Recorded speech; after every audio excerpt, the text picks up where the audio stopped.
శ్రీమాత్రే నమః. జయ జయ శంకర హర హర శంకర.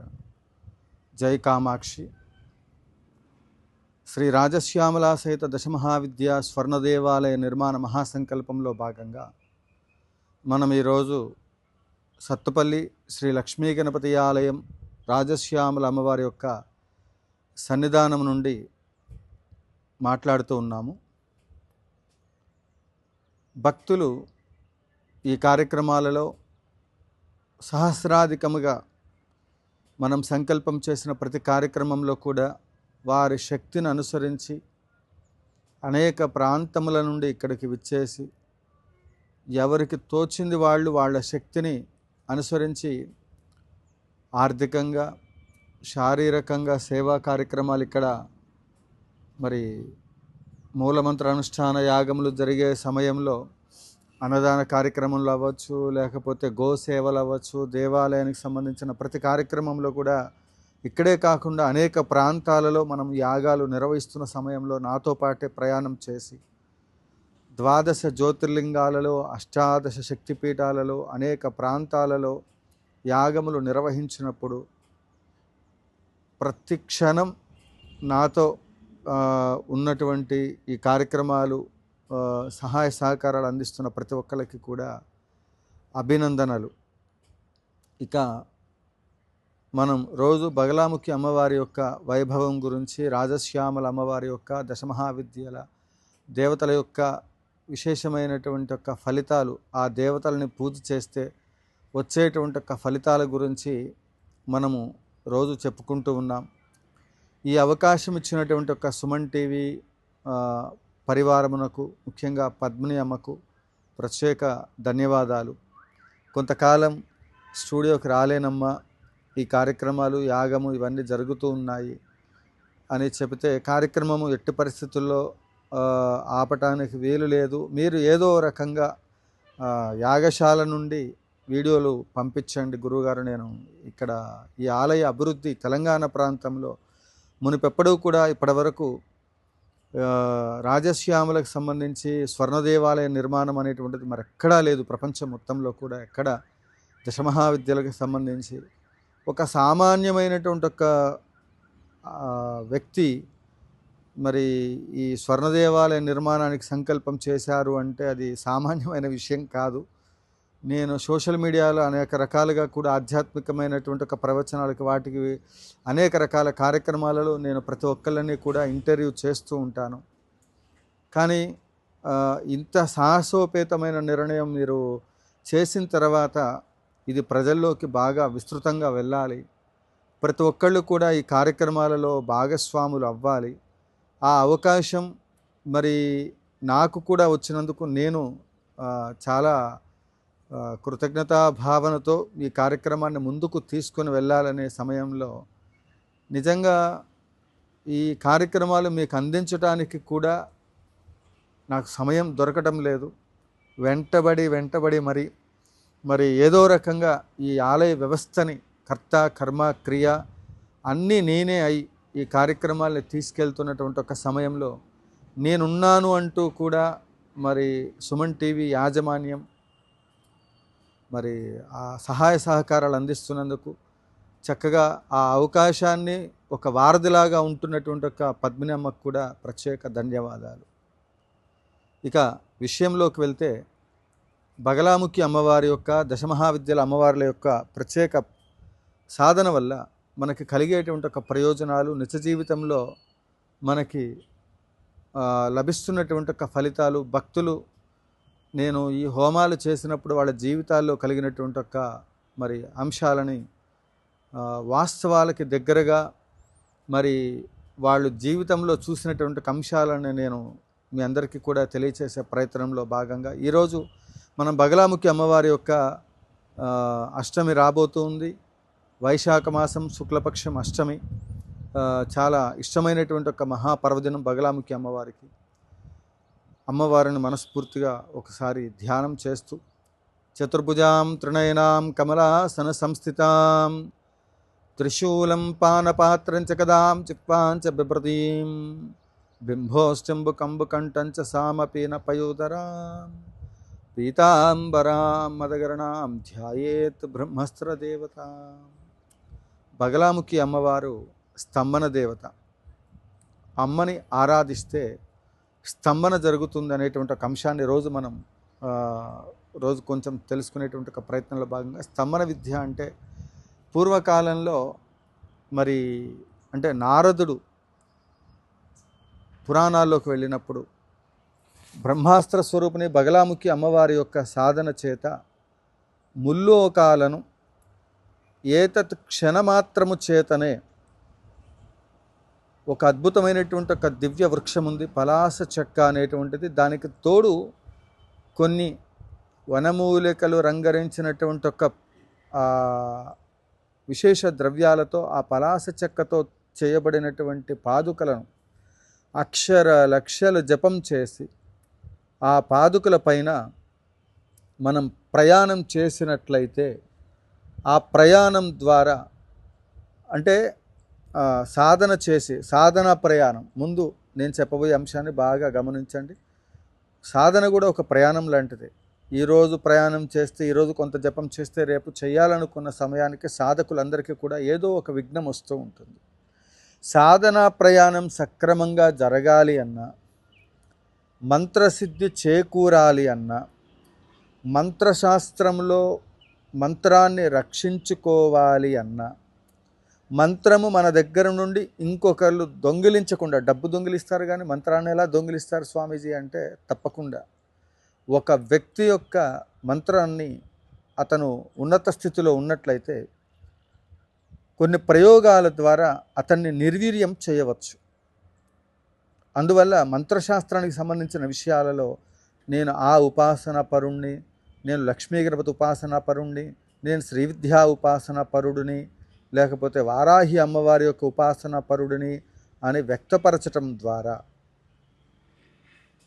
ఏ ఉపాసన అయితే ఇతను చేస్తున్నాడని ఇంకొక మంత్రశాస్త్రంలో బాగా తీవ్రంగా సాధన చేసేటువంటి వాళ్ళ దృష్టి వాళ్ళ పైన పడింది అంటే మామూలుగా ఉంటే పర్వాలా, మంత్రశాస్త్రం ద్వారా అతను ఒక సామాన్యమైనటువంటి ఒక వ్యక్తి, ఉదాహరణకి నేను స్వర్ణాలయం నిర్మాణం చేయాలనుకుంటున్నాను, ఎవరో విషయం అక్కర్లా, అప్పుడు ఉపాసనా మార్గంలో సన్మార్గంలో ఉన్న ధార్మిక ఉపాసన పరుడు ఈ సంకల్పం బాగా జరగాలి, ఇది లోకానికి అందాలి అని తాను ఉపాసన చేసే సమయంలో ఈ ఆలయం పూర్తవ్వాలని కోరుకుంటాడు.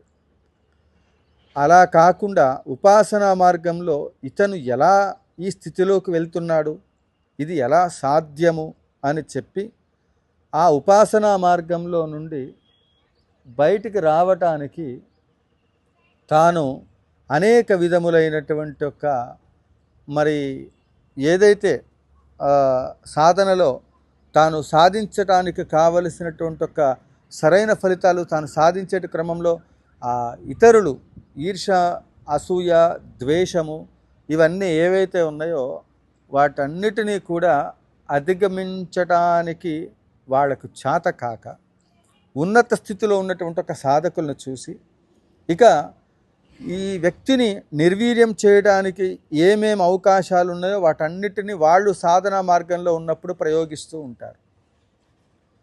అసలు ఈ ప్రయోగాలు ఉన్నాయంటారా? చాలామంది వచ్చి అడుగుతూ ఉంటారు, స్వామి మేము ఎవరికి అన్యాయం చేయలేదు, ఎవరికి ఎలాంటి అపకారం చేయలేదు, కానీ మాకు కష్టాలు పదే పదే వస్తూ ఉన్నాయి, దానికి ఏదైనా మార్గాన్ని తెలియచేయండి అంటే మనం ఏం చేయక్కర్లా. మనం ఈ ఉపాసనా మార్గంలో ఉండబడేటువంటి ఒక తెలియని అతీతమైన శక్తి ఈ ప్రపంచం మొత్తాన్ని కూడా నడిపిస్తుందన్నటువంటి ఒక విషయాన్ని మీరు బాగా గమనించుకోండి. బగలాముఖి అమ్మవారి యొక్క సాధన, బగలాముఖి అమ్మవారి యొక్క అనుష్ఠానం ఎంత గొప్పది అంటే ఈ గ్రహములన్నీ కూడా ఆయా స్థానాల్లో వాటి యొక్క స్థితిని ఏర్పాటు చేయటంలో, ఆ కదలికలలో ఒక కక్షలో ప్రయాణం చేయటానికి కూడా ఈ సృష్టి ప్రారంభ సమయంలో బగలాముఖి అమ్మవారి యొక్క ప్రమేయంతో, ఆ అమ్మ శక్తితోనే ఈ ఆలయంలో జరిగే కార్యక్రమాలలో ఎన్నో సందర్భాలలో నేను ఈ విషయాన్ని ప్రకటించడం జరిగింది. గ్రహాలు కూడా వాటి కక్షలో అవి సరైన పద్ధతిలో ప్రయాణం చేసే విధంగా మరి ప్రయోగాలు చేసి ఋషులు అమ్మ అనుగ్రహం చేతనే ఈ సృష్టిని నడిపిస్తూ ఉన్నారు. ఇటువంటి క్రమంలో ఈ సృష్టిని, పంచభూతములను, ప్రకృతిని కూడా శాసించగలిగే శక్తి బగలాముఖి అమ్మవారికి ఉంది. అంత శక్తి కలిగిన ఆ అమ్మవారిని సామాన్యులు పూజించవచ్చా అంటే తప్పకుండా పూజించవచ్చు. దానికి విధి విధానాలు, సద్గురువులు చాలా అవసరం. తెలుసుకోవాలి. నిష్కామంగా ఉండబడేటువంటి ఒక గురువులు వాళ్ళని ఆశ్రయించాలి. గురువులని మనం ఒకసారి నిర్ణయం చేసుకున్న తర్వాత చాలామంది మాకు ఆ గురువు గారు ఉన్నారండి, నచ్చలేదు, ఇంకొక గురువుని ఆశ్రయిస్తామన్నప్పుడు మంత్రం పని చేయకపోగా వికటించి మంత్రం మననేతి రక్ష అనేటువంటి ఒక అంశాలలో మంత్రం మననం చేసే సమయంలో సరిగా చేయకలేకపోతే అది భక్షిస్తుంది కూడా. అలా మంత్ర సాధనలో విధి విధానాలను ఉల్లంఘించిన వాళ్ళ జీవితాలు తలకిందులు కూడా అయిపోతాయి. ఎందుకంటే అది మహోత్తరమైన శక్తి. దాని ద్వారా సరైన మార్గంలో ప్రయాణం చేయాలి. అందుకే ఈ ప్రయాణాలన్నీ సక్రమంగా జరగాలి అంటే కూడా బగలాముఖి అమ్మవారి సాధన చాలా అవసరమని నేను ఇదంతా కూడా తెలియచేస్తూ ఉన్నాను. సర్వత్రా రక్షణ కూడా. అయితే నారద మహాముని ఈ పలాస చెక్క పైన మరి ఆ బగలాముఖి అమ్మవారి యొక్క మంత్ర ప్రభావం చేతనే విష్ణులోకానికి, మరి శివలోకానికి, బ్రహ్మలోకానికి, ఎక్కడికి ముల్లోకాల్లో ప్రయాణం చేయాలన్నా కూడా అమ్మవారి యొక్క మహిమ చేతనే అతను ప్రయాణం చేయగలుగుతున్నారు. నీటిలో ప్రయాణించేటువంటి వాళ్ళు ఉంటారు మంత్రశాస్త్ర ప్రకారంగా. ఆ స్తంభన అంటే నీటిపైన బగలాముఖి అమ్మవారి యొక్క మంత్ర సాధన చేసి ప్రయోగం చేసి కనుచూపు మేరలో కంటి యొక్క చూపుతో ప్రయోగం చేసి ఆ నడిచే మార్గం వరకు కూడా వారధి దాటడానికి వంతెన ఎలా అయితే ఉపయోగపడుతుందో బగలాముఖి సాధన సిద్ధిస్తే నీటిలో మరి నీటి పైన మామూలుగా మనం నేలపైన నడిచినట్టు నడిచి వెళ్ళగలిగే శక్తి లభిస్తుంది. అలానే అగ్నిలో ప్రవేశం చేసినప్పుడు ఆ అగ్నిహోత్రుడి పైన కూడా మరి బగలాముఖి మంత్ర సాధన అక్షర లక్షలు కఠినమైనటువంటి ఒక తపస్సు చేస్తే ఆ మంత్రసిద్ధి చేకూరితే అగ్నిహోత్రంలో కూడా ప్రయాణం చేస్తూ ఉంటారు. అందుకే కేరళ తాంత్రీయులు ఈ యొక్క అగ్నిగుండాలు మరి ఏవైతే మరి ఆ అయ్యప్ప స్వామి దీక్షలు అవ్వచ్చు, ఇంకొన్ని కార్యక్రమాల్లో ఆధ్యాత్మికమైన కార్యక్రమాలలో అవ్వచ్చు, అగ్నిగుండం దాటుతూ ఉంటారు. వాళ్ళ పాదాలకు అగ్నిహోత్రుడు ఎందుకు వాళ్ళకి కాళ్ళకి మరి తగలడం లేదు అంటే అంటూ ముట్టు లేకుండా ఉండాలి. ఆ ప్రయోగం చేసి అగ్నిహోత్రుడిని స్తంభింప చేస్తారు. ఆ నిప్పుల నుండి ప్రయాణం చేసినా కూడా వాళ్ళ పాదాలకు ఎలాంటి ఇబ్బంది కలగదు. అందుకే అగ్నిగుండంలో ప్రవేశం చేస్తూ ఉంటారు. మనం పవిత్రత, మన దీక్ష పవిత్రత, ఆ దీక్షను సాధించేటువంటి వాళ్ళు తానొక్కడే ప్రయాణం చేయటం కాదు, పక్కనున్నటువంటి వాళ్ళు దీక్షాదారులు ఎవరైతే ఉన్నారో ఒకసారి ప్రయోగం చేస్తే ఆ ప్రయోగం చేసిన సమయం ఉంటుంది. మత్తింజెక్షన్ ఇచ్చినప్పుడు ఆపరేషన్ చేసే సమయం ఎంత, ఏ ఆపరేషన్ మనం చేస్తున్నాము, దానికి ఎంత ఎనస్థీషియా ఇవ్వాలనేది వైద్యులు ఎట్లయితే నిర్ణయం చేసుకుంటారో బగలాముఖి అమ్మవారి ఉపాసన కూడా నా అనుభవంలో అదొక ఎనస్థీషియా లాంటిది. అమ్మవారు ఒక మాయ ఆవరిస్తుంది. ఆ వ్యక్తి జీవితంలో తనకి కావలసిన ప్రశాంతత వస్తుంది. ఆ మత్తుకు అలవాటు పడినప్పుడు ఆ వ్యక్తి తనకు తెలియకుండా ఆపరేషన్ చేసినా తనకు బాధ ఎట్లయితే తెలియదో, ఎన్ని కష్టాలు ఉన్నా శరీరాన్ని బాధ పెడుతున్నటువంటిది ఎంతైతే మన శరీరాన్ని బాధ పెడితే కదా వైద్యులు ఆపరేషన్ చేసేటువంటి ఒక పరిస్థితి వస్తుంది. నా కిడ్నీ స్టోన్ సర్జరీ అయింది. దాని సమయంలో ఆ ఎనస్థీషియా ఇచ్చినప్పుడు అంతకుముందు ఆ పెయిన్ వస్తున్నప్పుడల్లా తట్టుకోలేకపోయామని. ఎందుకంటే ఆ జపం చేసేటప్పుడు నీళ్లు తాగకూడదు. నీళ్ళు ఎక్కువగా తాగుతూ ఉన్నామంటే అంటే తాగకూడదని కాదు, ఎక్కువగా సాధన చేసే సమయంలో ఆ ధ్యాసలో ఉండి వాటర్ తీసుకోలేదు. తద్వారా స్టోన్ ఫామ్ అవ్వటం ఇట్లా ప్రాబ్లం వచ్చింది. ఆ బాధ తట్టుకునే పరిస్థితి లేక పెయిన్ కిల్లర్ ఇచ్చి సర్జరీకి ముందు దాన్ని ఓపిక పట్టేవాడిని. ఆపరేషన్ అయిన తర్వాత అది ఫ్రీ అయింది. అంటే ఇక్కడ నేను చెప్పొచ్చే అంశం ఏంటంటే ఆ బాధని తట్టుకోవడానికి ఆ ట్యాబ్లెట్లు, ఆ వైద్యులు ఇచ్చినటువంటి ఒక మెడిసిన్ ఏ విధంగా అయితే మనకు ఉపయోగపడుతుందో, ఎట్లాంటి కష్టంలో ఉన్నప్పటికీ కూడా బగలాముఖి అమ్మవారి యొక్క సాధన, రాజశ్యామల అమ్మవారి యొక్క సాధన, స్వర్ణాకర్షణ భైరవ సాధన, కార్తవీర్యార్జున సాధన, ఈ మనం ఏదైతే ఒక పద్ధతిలో దానికి సంబంధించి ఏది ఎలా కలిపితే ఈ వ్యక్తి జీవితం బాగుంటుందో వ్యూహాత్మకంగా తనకున్న సమస్యని గమనించటం పెద్ద ఆర్ట్. అది దాన్ని గమనించుకొని ఆ మాదిరిగా మనం సాధన చేసినట్లయితే ఆ బాధల్లో నుండి ఆపరేషన్ చేసిన తర్వాత అందులో నుంచి నాకు ఎట్లయితే రిలీఫ్ లభించిందో ఈ సాధన చేస్తే అంతటి రిలీఫ్ వస్తుంది. ఒక రకమైన సాధనలో మీరు అలవాటు పడితే చెడు అలవాట్లకు దూరంగా ఉంటారు. మన ఆలోచనలు కూడా చెడు మార్గంలోకి వెళ్ళేటువంటి ఒక ఆలోచనలు కూడా ఆగిపోతాయి. మన లక్ష్యం ఏమిటి, మనం దేనికోసం ఈ జన్మ ఎత్తామో, మనం మన కుటుంబ సభ్యులు, మనము, సమాజము అంతా బాగుండాలంటే ఏం చెయ్యాలనేటువంటిది ఒక ఆలోచన వస్తుంది. ఆ ఆలోచనలో నీ దిశలో బగలాముఖి అనుష్ఠానం చేసినప్పుడు సాధన చేసేటువంటి ఒక ప్రతి ఒక్కళ్ళు కూడా గుర్తుంచుకోవాల్సిన అంశం ఏంటంటే, బగలాముఖి సాధన చేసేటప్పుడు నేను ఈ గుడి కట్టాలని అనుకుంటున్నానమ్మా, నా మనసు ఆ గుడిపైనే ఉండేటట్లు, నా లక్ష్యం వైపు వెళ్ళేటట్లే నా మనసు నుంచు, ఇది అవ్వదులే, ఇది కాదులే, నేను సామాన్యమైన వ్యక్తిని, నేను ఇది సాధ్యమా చేయటము అని నేను ఎప్పుడూ కూడా డిసప్పాయింట్ అవ్వకూడదు, నా లక్ష్యం మొత్తం కూడా దాని మీదనే ఉండాలి అనే ఒక ఆలోచన కలిగే విధంగా నాకు నేనే ప్రయోగం నా మీద నేనే చేసుకుంటూ ఉంటాను. అప్పుడు మన మానసిక స్థితి, శారీరక స్థితి అంతా దానిపైనే ఉంటుంది. అలానే విద్యార్థులైతే, అమ్మా నేను విద్యలో రాణించాలని నీ లక్ష్యాన్ని చేరుకోవడానికి బగలాముఖి, రాజశ్యామల ఈ 2 సాధనలు మీ పైన మీరు ప్రయోగం చేసుకోవాలి.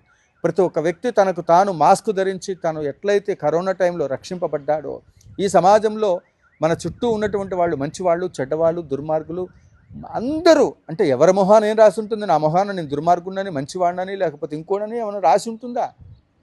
ఏం ఉండదు కదా. అలా అని చెప్పి ఒక వ్యక్తి దుర్మార్గుడిగా మారటానికి దాని వెనకాతలు ఉన్నటువంటి ఒక కారణాలు 100 ఉండవచ్చు. కానీ అలాంటి దుర్మార్గపు ఆలోచనలన్నింటినీ కూడా స్తంభింపచేసి మంచి సన్మార్గంలో ధర్మ సంస్థాపనార్థం ప్రతి ఒక్కళ్ళు ధర్మంగా ఉండాలి అంటే, ధర్మంగా మనం ముందుకు వెళ్ళాలి అంటే బగలాముఖి యొక్క అమ్మవారి యొక్క సాధన ఎంత చేస్తే, ఏ స్థాయిలో అమ్మవారి సాధన చేస్తే మన మనస్సుని మనల్ని రక్షింపచేస్తుంది.